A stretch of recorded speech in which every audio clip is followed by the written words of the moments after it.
할렐루야, 사랑합니다. 축복합니다. 우리 대강교회 성도 여러분들 잘 지내고 계시죠? 남쪽에 물폭탄이 떨어져서 많은 이재민들이 생기고 고생하고 어려움 당하고 있는데, 또 여기는 좀 날씨가 덥습니다. 이제 무덥군 여름철이 시작되는데 몸도 마음도 영도 건강한 성도들 되시길 간절히 기도합니다. 오늘 역시 말씀을 영상으로 함께 나누겠습니다. 오늘 말씀은 구약성경 하박국 2장 1절부터 4절까지 제가 읽겠습니다. 내가 내 파수하는 곳에 서며 성루에 서리라. 그가 내게 무엇이라 말씀하실는지 기다리고 바라보며 나의 질문에 대하여 어떻게 대답하실는지 보리라 하였더니 여호와께서 내게 대답하여 이르시되 너는 이 묵시를 기록하여 판에 명백히 새기되 달려가면서도 읽을 수 있게 하라. 이 묵시는 정한 때가 있나니 그 종말이 속히 이르겠고 결코 거짓되지 아니하리라. 비록 더딜지라도 기다리라. 지체되지 않고 반드시 응하리라. 보라, 그의 마음은 교만하여 그 속에서 정직하지 못하나 의인은 그의 믿음으로 말미암아 살리라. 아멘. 하나님의 말씀입니다. 오늘 말씀 제목은 기다리라, 지체되지 않고 반드시 응하리라. 여러분들 하박국은 남유다에서 활동한 선지자였습니다. 하박국이 살던 시기는 남유다가 굉장히 어려운 때였었어요. 남유다의 마지막 선하랑이었었던 요시야가 좀 성전을 좀 이렇게 정화하고 신명기에 있는 말씀들을 백성에게 읽히면서 종교개혁을 하려고 시도했는데 애국과의 전투에서 무기토에서 전사를 하자 그의 모든 신앙계획이 실패로 돌아가죠. 그래서 그의 뒤를 이어서 그의 두 번째 아들이었었던 여호아하스가 왕이 되었는데 자기 아버지를 죽인 애굽에게 내가 한번 복수하리라. 그래 애굽과 한번 맞짱 떴다가요 진짜 엄청 깨집니다. 그래서 결국에는 3개월 나라 다스리다가 애굽에 포로 끌려가서 죽죠. 그리고 이제 그의 형이었었던 엘리야김이 왕이 됩니다. 이때 이제 동쪽에서는 바벨론, 그리고 이제 또 남서쪽에서는 애굽이라고 하는 두 강대국 사이에 지금 유다가 끼어 있었는데 이 두 쪽 나라 양국의 이제 강대국 눈치를 결국 보다가 바벨론의 느부갓네살에 밉보여 갔고요. 결국에는 이 사람도 11년간 그냥 버텨오다가 느부갓네살이 모압과 암몬과 그 다음에 아람의 군대, 연합군대를 가지고 예루살렘 쳐들어왔어요. 결국에는 엘리야김 붙잡아갖고 바벨론을 끌고 가서 죽이죠. 그 뒤에 이제 그의 아들이었었던 여호야긴이 왕이 되지만 3개월 간신히 버티다가 바벨론을 끌려갑니다. 그리고 이제 마지막 왕이 그 요시야의 세 번째 아들이었었던 시드기야인데 이 사람도 느부갓네살에 패해서 두 눈 빠지고 결국 죽임을 당하고요. 바벨론의 느부갓네살에 의해서 예루살렘이 초토화가 되고 성전이 무너지게 됩니다. 그래서 요시야 왕 이후에 똑똑하지 못했었던 이 세 아들과 손자 한 명이 나라 말아먹었죠. 그래서 이 4명의 왕이 뒤를 이었지만 30년도 못 가요. 그 왕들에 대한 성경적인 평가는 빵점입니다. 이렇게 나라가 망할 때 하박국 선지자가 예루살렘에서 심판을 선포하는데 나라가 망하는 판에 이 빈부의 격차가 너무 심했습니다. 그래서 정치적인 권력을 가진 세력들이 자기들의 기득권 지키려고 뭐 이렇게 강대국 주변 눈치 살피고 자기 살국민을 하면서 백성들을 괴롭히고 그러니까 백성들의 삶이 얼마나 피폐해졌겠습니까? 그래서 하나님은 하박국 선지자를 통하여서 유다에게 너희들 그렇게 살면 안 돼. 정신 좀 차려. 바벨론을 들어서 심판할 거야. 이 심판의 메시지로 전하거든요. 그래서 하박국 1장 8절 9절에 보니까 바벨론이 얼마나 두려운 존재인지 표범보다 빠르고 이리보다 사납고 먹이를 움켜잡는 독수리 같다고 하면서 그들이 사람을 모래와 같이 많은 백성들을 포로로 잡아가고 바벨론 포로로 끌고 갈 거고 흑언덕을 쌓아서 성을 점령할 것이다. 이렇게 무서운 심판의 이야기를 하게 됩니다. 근데 이제 하박국의 마음 가운데에서는 그래도 마음에 아픔이 있었어요. 왜 저 악한 바벨론에 의해서 우리 이 유다가 망해야 되니까. 그래서 하나님 왜 유다를 징계하기 위해서 저 악한 바벨론을 사용하십니까? 주님의 눈은 정결하시니까 악을 참아보지 못하시고 폐역을 참아보지 못하는데 어찌하여 저런 그 바벨론의 악을 방관하시면서 악인이 자기보다 의로운 사람을 삼키는 데도 잠잠하십니까? 이게 하박국 1장 13절이거든요. 왜 그러십니까? 뭐 이런 얘기를 해요. 이 무자비한 바벨론이 진짜 17절에 보면, 1장 17절에 보니까 뭐 고기를 잡듯이 잡아가고 막 그물을 떨궜을 때 백성들을 죽이는데 이렇게 해서 됩니까? 막 하면서 기도를 하죠. 어찌하여 안타까운 마음을 가지고 이야기를 합니다. 그러니까 이스라엘의 범죄를 보고 슬퍼하면서 부르짖고 또 포악한 이 바벨론 사람들이 그 포악한 바벨론 사람들을 보면서 또 울부짖는 거예요. 하박국이 괴롭죠. 여러분, 우리가 이렇게 기도할 게 있습니다. 아파서 고쳐달라고 기도해도 응답이 없으면 이게 마음이 얼마나 짐이 되겠습니까? 자식들이 속 썩여갖고 하나님 좀 저놈들을 좀 어떻게 좀 변화 좀 시켜주십시오. 근데도 하나도 변화가 안 되는 것 같고, 또 가족들의 영혼 구원을 위해서 정말 새벽마다 오랫동안 기도했는데 남편이 들은 척도 안 하고 오히려 방해하고 핍박하고, 정말 언제까지 기다려야 됩니까? 기다리다가 지칠 수도 있어요. 이건 누구나 직면할 수 있는 문제입니다. 그래서 하박국은 하박국서 1장에서 계속 얘기해. 어찌하여 처절하게 하나님께 나아가서 무릎 꿇고 하나님의 음성 듣기를 구하죠. 그래서 오늘 그렇게 기도를 한 다음에 그 2장에 보니까 기다리고 바라보면서 나의 질문에 대해서 어떻게 대답하실는지 보리라. 1절에 나오는 거 아닙니까? 2장 1절에 하나님, 내가 어떻게 하나님께서 나에게 대답하실는지 내가 지금 한번 질문해 보겠습니다. 나의 대답에. 그럼 또 그가 타수하는 성문에 올라가서 자기 자리를 지키면서 뭐라고 말씀하시는지 지금 기다려 보겠다는 거 아닙니까? 그때 하나님의 대답이 뭐냐? 너는 이 묵시를 판에 기록해. 달려가면서도 읽을 수, 모든 사람들이 볼 수 있을 정도로 기록하라. 정한 때가 있다라는 거예요.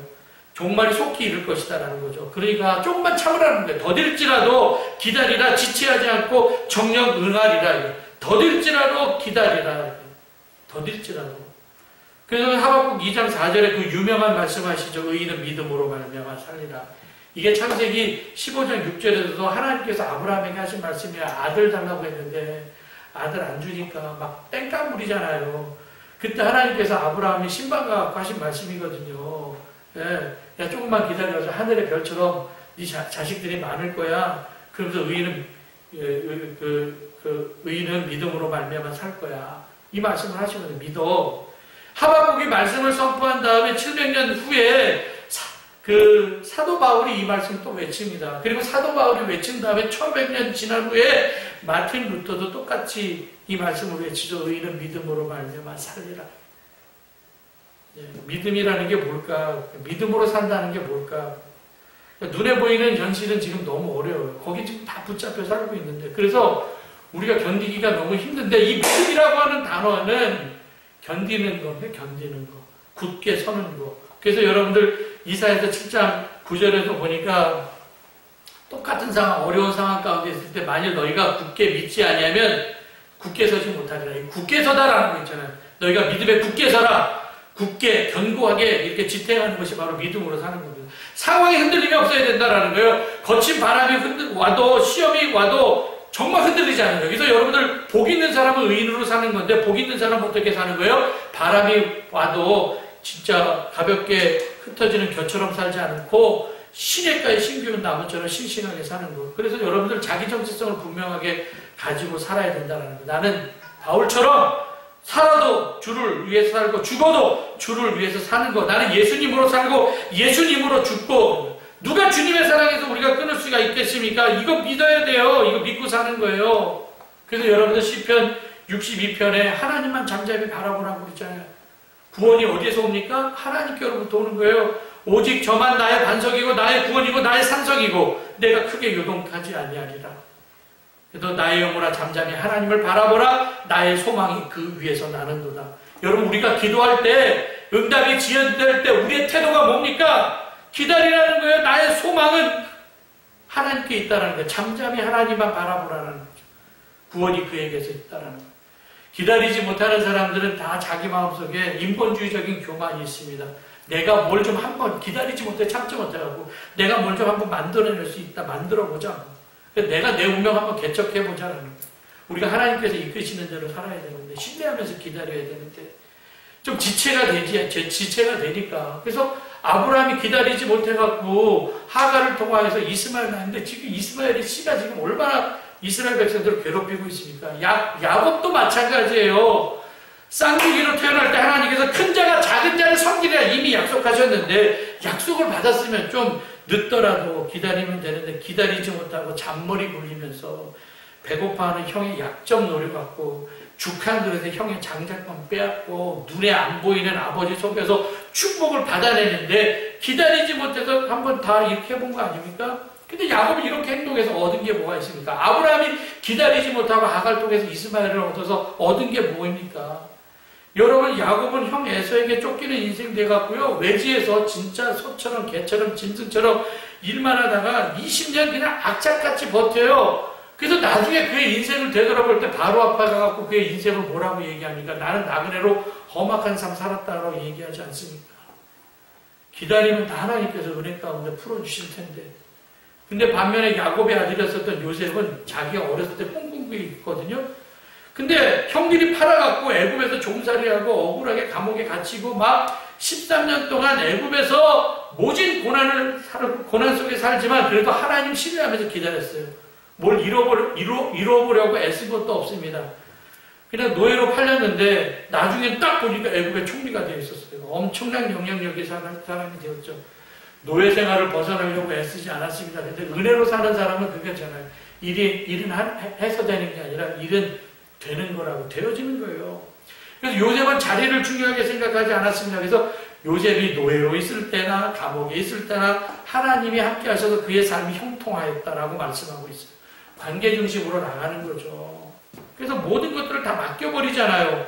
집안일도 다 맡겨서 뭐 간수장이 또 요셉에게 모든 것들을 다 맡김으로 인해서 하나님께서 그를 범사에 형통케 하셨다라는 말씀이 나와 있어요. 여러분, 결론입니다. 하박국 선지자도 정말 이스라엘 진짜 더 악한 바벨론으로부터 너무 어려움을 당하는 것을 보고 하나님 진짜 저 악한 바벨론을 가만 놔두시겠습니까? 하나님은 정결하신데. 근데 하박국이 받은 기도 응답이 뭐예요? 비록 더딜지라도 기다리라. 지체되지 않고 반드시 응하리라. 의인은 믿음으로 말미암아 살리라. 지금 너무 오랫동안 우리가 이제 코로나로 인해서 다 힘들고 지쳐 있습니다. 기도하는데 좀 빨리 좀 응답해 주셨으면 좋겠는데 기도해도 빨리 응답이 안 오는 것 같고 교회에 나오는 발걸음이 너무 오랫동안 멈춘 분도 계십니다. 그래서 저도 사실 되게 초조합니다. 그분들을 기다리고 있는데 안 오니까 이 사람들 어떻게 하면 오게 할까. 그래서 오늘 말씀을 통해서 저도 위로를 받아요. 비록 더딜지라도 기다리라. 반드시 오리라. 그래서 저도 지금 뭐 2월 달부터 안 오신 분들도 계신데 제 말씀을 통해서 위로를 받습니다. 비록 더딜지라도 기다려라. 반드시 오리라. 의인은 믿음으로 말미암아 살리라. 더 확실하게 굳게 버텨서 요동치 않아야 되겠다. 좀 스트레스 좀 덜 받아야 되겠다. 방심도 하지 말고 어쨌든 마음의 허리를 동이고 또 근신하면 주님께서 다시 오실 때 우리가 하나님 앞에서 사는 것처럼 살면 된다는 거죠. 선택받은 이스라엘도 잘못하면 심판받을 수 있습니다. 그래서 우리가 하나님 앞에 신앙생활 잘해야 되고요. 그때 하박국은 악한 바벨론이 어려움 당하는 것을 보고 어찌하여 울면서 중보하면서 기도하지만 그래도 파수꾼처럼 성루에 올라가서 하나님의 응답을 기다리고 있었죠. 믿음은 보다 견디면서 기다리는 것이다. 하나님이 이미 우리에게 약속해 준 것이 있다. 여러분 조금만 더 참고 기다리고 저도 참고 기다리겠습니다. 하나님의 응답이 더딜지라도 반드시 여러분들이 기도했던 거 응답해 주신다는 걸 기억하면서 우리 기도 제목 놓고 함께 기도할 때 여러분 하나님의 약속을 받아 여러분들의 삶 가운데 여러분들의 기도와 바람과 소원이 응답되기를 간절히 기도합니다. 오늘 7월 31일 마지막 7월달인데 여호와의 밤 함께하는 기도 우리 주여 한번 외치시고 올라오는 기도 제목 놓고 다 함께 기도하겠습니다. 주여 사랑과 은혜가 많으시다.